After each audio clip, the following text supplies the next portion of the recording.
for everybody's favorite guessing game, What's My Line? Brought to you by Remington Rab, makers of the world's #1 electric shaver, the Remington.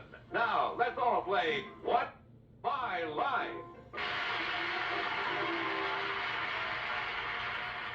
And now let's meet our award-winning What's My Line panel. First, the popular Broadway columnist whose voice of Broadway appears in papers from coast to coast, Miss Dorothy Kilgallen.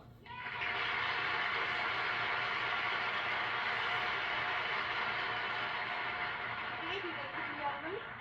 And now I'd like to introduce another panel member who will be wearing shoes tonight for the first time in several weeks because Gino Prato just brought them back from Italy, Mr. Fred Allen.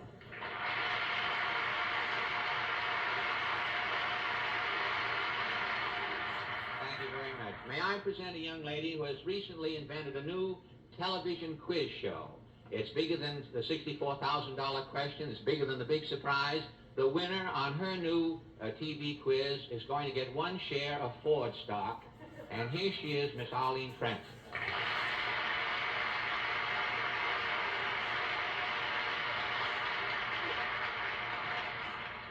And now a gentleman whose name has been romantically linked with that of his wife, the lovely Phyllis, Mr. Bennett, sir.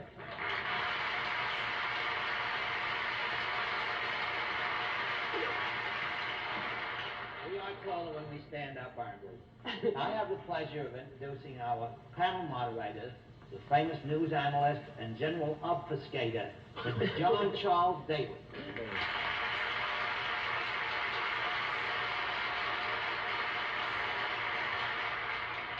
Good evening, ladies and gentlemen, and welcome to What's My Line. As you see, we opened things differently tonight because we had a lot of letters from a lot of nice people saying we always wondered what the girls wore, and this was to let them have a chance to see what the girls wore.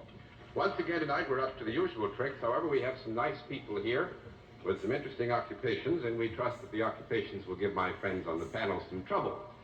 We'll also have a famous guest challenger a bit later on. But panel, are you all ready? Yes, Mr. Daly. Yes. Well, I thank speak you. for everybody. Thank you, Mr. Allen. I think that it's time for them to meet the first challenger whose line has to be spotted. Will you sign in, please, sir?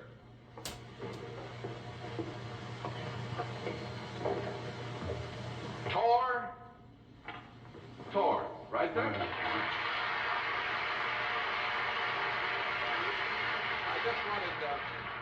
Mr. Torres, I just wanted to get a good look at your handwriting and tell the panel it's firm and bold. And actually, to save a little time, I'll ask you to come on over and sit down with me, if you will. Thank you, Mr. Lee.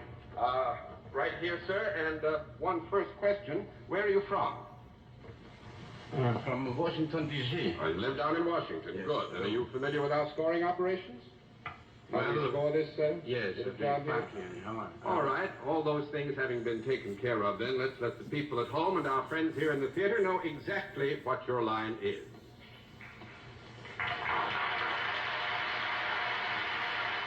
You asked for it, and we... Panel, I will tell you that Mr. Torres is salaried, and with that, let's begin the general questioning with Arlene Francis. Mr. Tor, it isn't Mr. Tor, it's Mr. Tor. Torres. It's Mr. Tor. Mr. Torres. Right, From sir? Walla Walla. Yes. Mr. Tor. Feels like I'm talking baby Tor. Do you deal in services, Mr. Tor? Yes, I guess so. Is there any product connected with what you do? No. That's 1 down and 9 to go, Mr. Sir. Mr. Torres, you say you've come from Washington. Does that mean that what you do is done principally in Washington? Yes, that's right. Would it have anything whatever to do with governmental work? Yes, it does. You are then in the salary of some government, is that correct? Yes, that's right. Is it a government other than that of the United States? Yes, I think you're pretty near it. Would it be the government of one of the Scandinavian countries? Well, anyhow, very close to the Scandinavian Danish? countries. I included Denmark with the... Oh, fine. Well, all right. The point has been made anyway, Bennett. You go ahead. Is it Denmark? No. Is it Denmark? That's fine. 2 down and 8 to go, Miss Kilgallen. I wish I were better at geography. It is a cold country, though. Well, sometimes. Are the nights very long? Yes, they can be quite long. Well, is it someplace like Iceland? Greenland? You want- Iceland? which Well, is one? it Iceland? Is it Iceland? Is that your question? Is it I guess Iceland? it better be, because that's really what I was thinking of, yes. That's your question. Yes. I give up. Yes, Iceland is the country. Now, what does Mr. Torres have to do with Iceland? Well, are you a member of an embassy? Yes. Are you the ambassador from Iceland? Yes.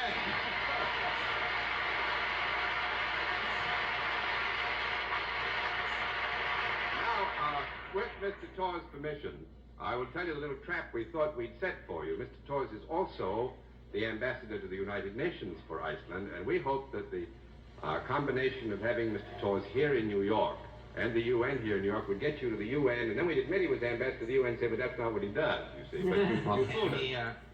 Can he stay in Iceland with his name, the Thaw name, endanger the... Oh, actually, that'd be kind of interesting. So where does the name Torres derive? Torres, you know, Thor was the old northern god of thunder and warfare. Are you as thunderous and... No, I'm a very peaceful man. Very peaceful man, even if you have it twice in your name.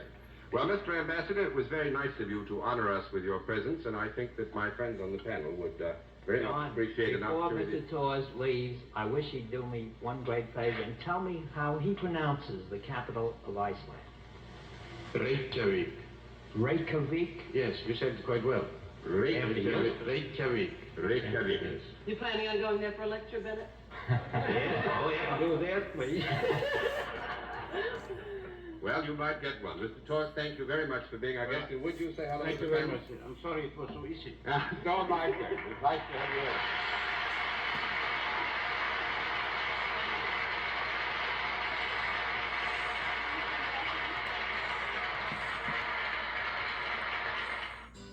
Panel, I must give you A for effort and also A for achievement. But let's see what you can do with another challenger. Will you sign in, please, ma'am?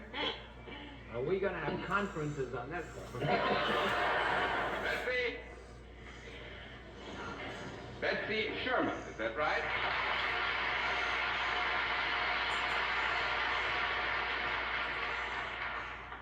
Is it Miss or Mrs.? Miss. It's Miss.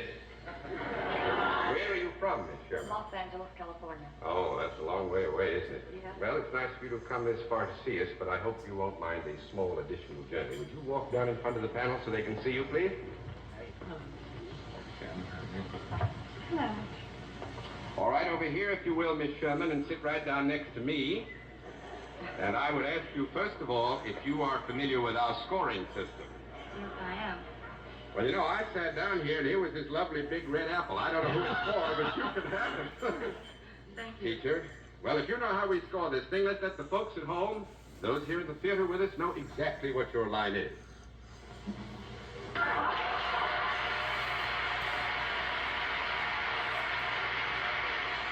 All right. Panel, Miss Sherman is salaried also, and let's begin the general questioning with Fred Allen. Do you, Miss Sherman, do you work in Los Angeles? Yes, I do. You do. Do you, do you deal in services? Yes. Are your services available for women and for men? Yes. Do you have an office? Yes. Do you... Are you going?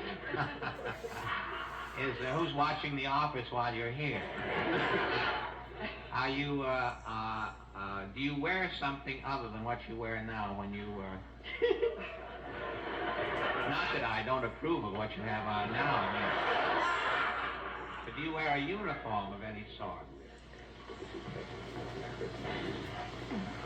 I usually wear a dress, but I think this is a little bit more elaborate than usual. More elaborate? Yes. You're not in any form of show business, are you? No. You're not.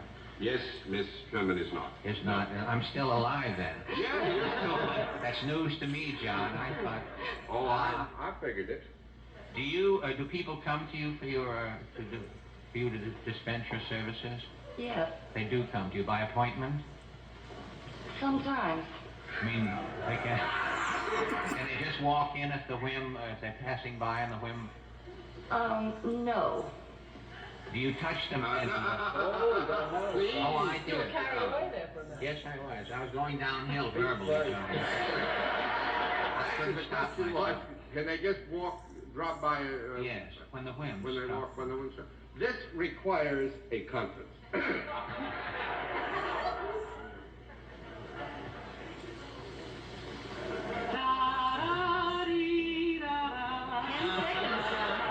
Whistle might have been right with there. Mr. Allen, we, in the interest of fairness, would like to revise the reply to the next preceding question. I pass, John. I'm going to get that right. All right, we won't score against you because the answer actually somebody could drop in if they so will. So we'll give you an affirmative reply on that. And you pass, do you? Yes, I pass. All right. I want to sit on my laurels. They're very soft and... Miss Francis? Can a man and woman come to see you together? Yes. Are they ever brought by anybody? Carried in, you mean?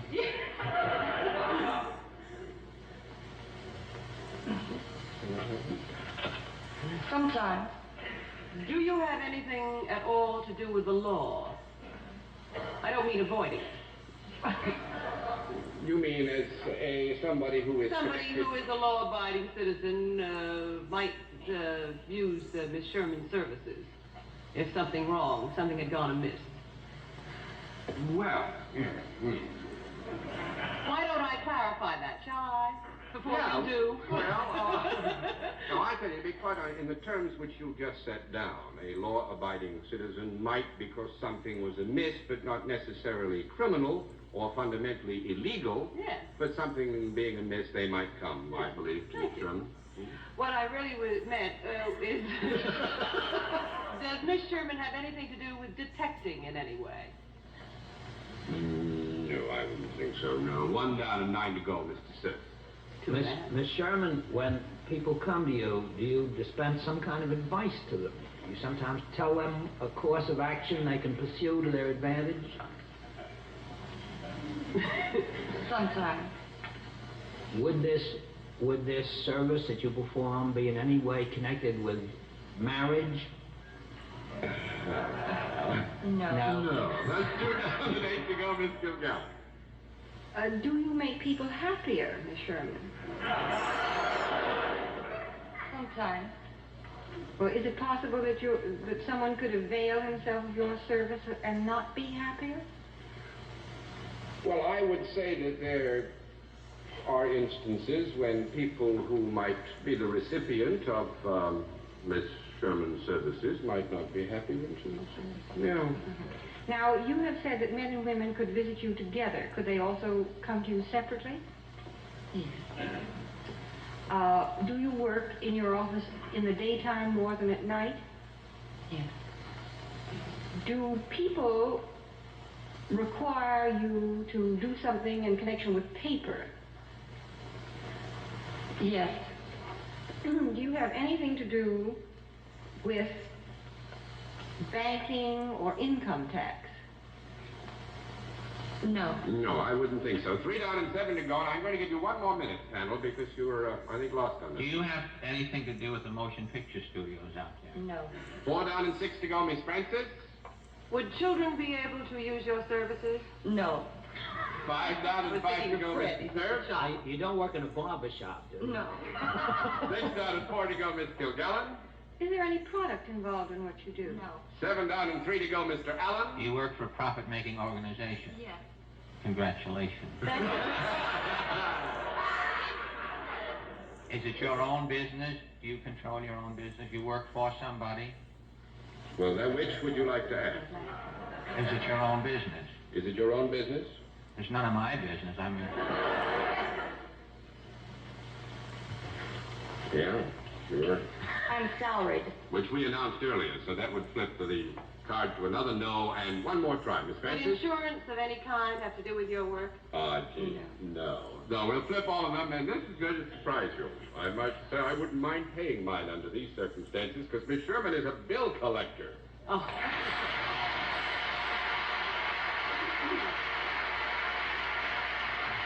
Yes, it does. people go to bill collectors? I thought bill collectors always went to get the people. bill collector to go and collect the bill. Oh, of course, I never thought. Remember, somebody's got to bring the bill to the bill to get the bill collected.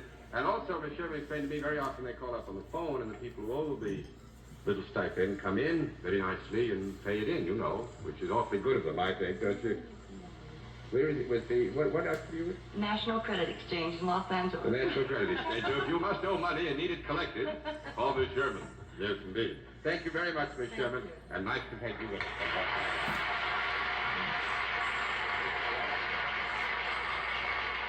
Well, that kind of evens up the score panel, and we'll meet tonight's mystery guest in just a moment. But first, here's Dick Stark with a word from Remington Rand.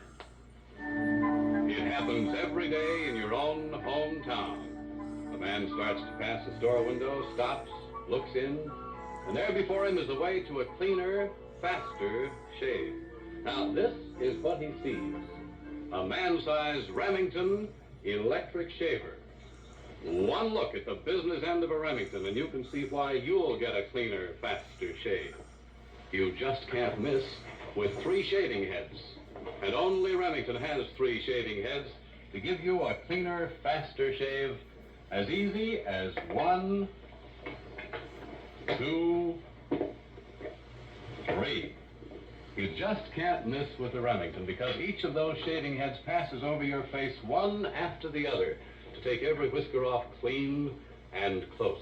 Why, a single stroke with this man-sized Remington shaves you better than half a dozen strokes with a shaver with only 1 or 2 small, narrow heads.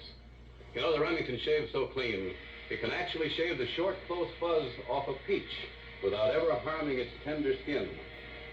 Now, here you see the guard has been removed so that you can really see that peach fuzz fall. And there is proof that the Remington will give you a clean shave. But, of course, the real proof is on your own face, on your own beard. So here's what I wish you'd do. Stop in at your nearest Remington dealer. Pick up a Remington. Take it home. Take it home on the 14-day free trial plan.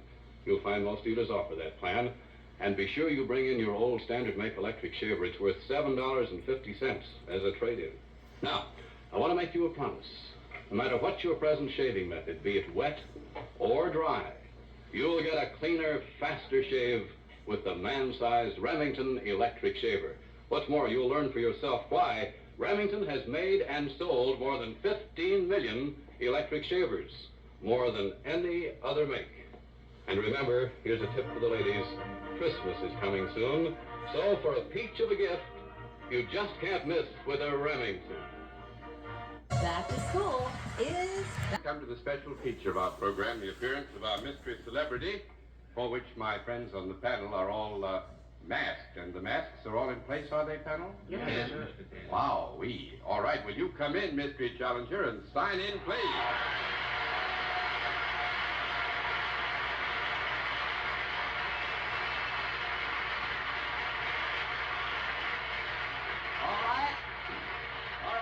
As you know, in the case of our mystery challenger, we go to a different form of questioning. You ask one question at a time, in turn, moving clockwise, and we'll begin with Bennett, sir. Well, that immediate recognition by the audience almost always means somebody in show business. Am I on the right track when I ask you, are you a show business character? It's a yes answer. That's Kilgallen next. Are you a comedian? Mr. Allen? Are you employed in New York at the moment?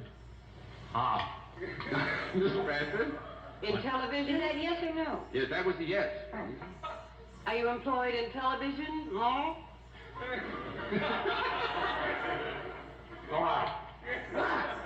That's a yes, too, Mr. Sir. I think it's somebody I've been waiting for a long time. Have you got a show of your own, sir? Miss Kilgallen? Was that a yes? Yeah, that was a yes. I couldn't be deader. Restrained through an apple. Are you, if you're not a comedian? He is a comedian. Oh, he is a It's doing comedian. it here. Well, I thought I got to know the comedian. No, I'm the comedian. He's the other comedian. I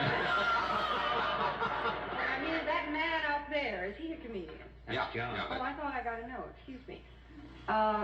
Does your show emanate from New York? That's a yes, Mr. Allen? Is it a weekly show?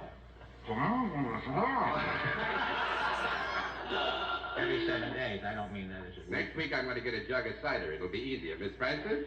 Do you wear a uniform familiar to one and all in it? Yes, you darling. Did you? Well, go ahead. Let's keep them on a little while. Do you ever have anything to do with a banana? The top one. The top one. Bless your heart, Bennett, yes. Oh. Oh, this voice of mine. All right, do it. Say hello from the street, maybe. Are you... Do it in unison, pal. Phil Phil Melvin is right.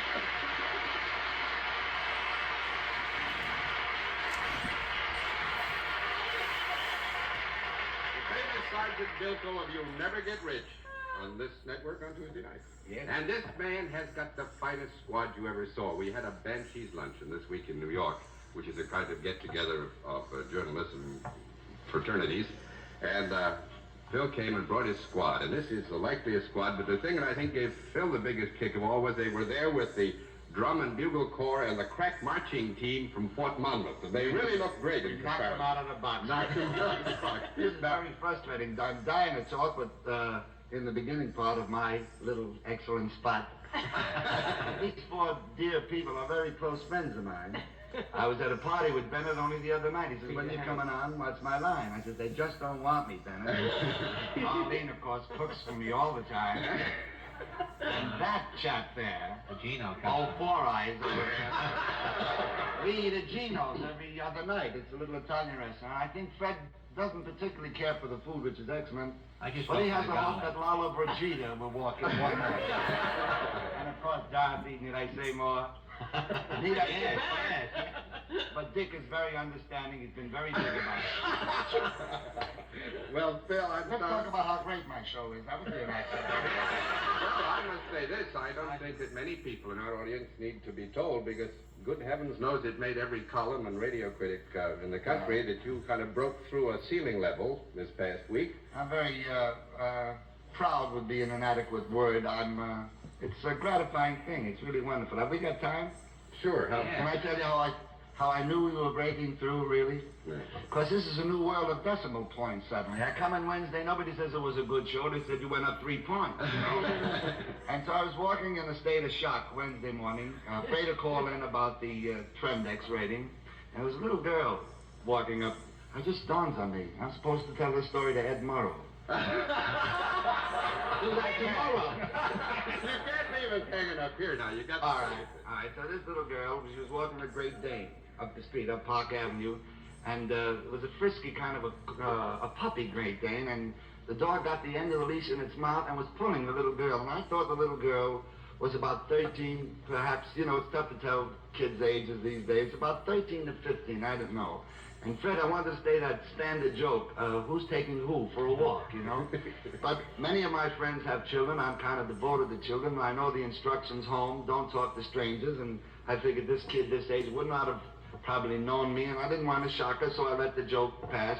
But the dog kind of pulled us alongside of each other, and this little girl looked up at me and said, hiya, Sarge. Well, that pleased me, so, it's got a long time to go. So...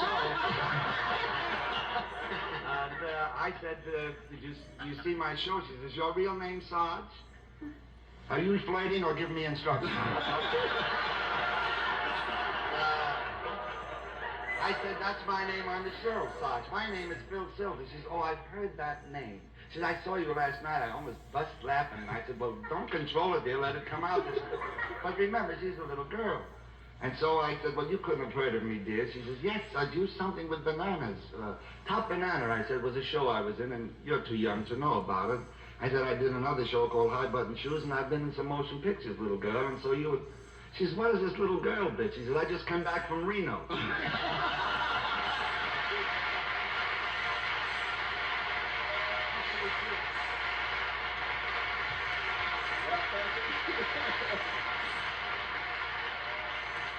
Yes, Fred. She's waiting for me in the car, if that's what you're going to ask. I just wanted to tell Phil that dog was Lassie. What's his rating these days? Very good for a dog. Well, I'll knock him out, too. Well, all I can say, Phil, is that actually all of us who've known you for the many years and seen you breast this tide are happy as we can be about it. You've deserved it for a long time, and it's nice to call Well, up in with this, you. I'm the wealthiest comedian in show business. I have the nicest friends. Yeah, you've got lots Thank of you, them, too. John. Thanks very much. Phil, will you say good night to the panel, too, please?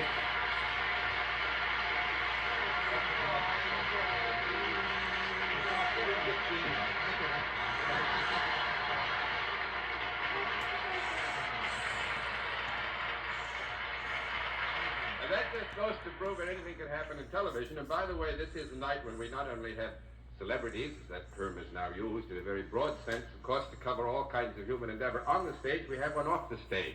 And it's nice to have him here with us. He's just won a signal political victory. He's been known before in other endeavors besides that of politics for the governor-elect of the great state of Kentucky. Albert Benjamin Happy Chandler is here with us in the studio.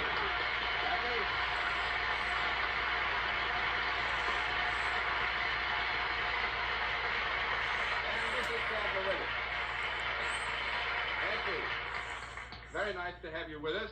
And, panel, I must say that I'm a little disappointed we didn't have the opportunity to throw a very tricky challenger at you, but happily it's somebody who lives in this near area, and we'll be able to do it at another time. We'll be back in just a moment, but first, here's a word from Remington Rand. She's doing her Christmas hinting early. Santa, dear, do be nice. Get me a divine new Remington Duchess.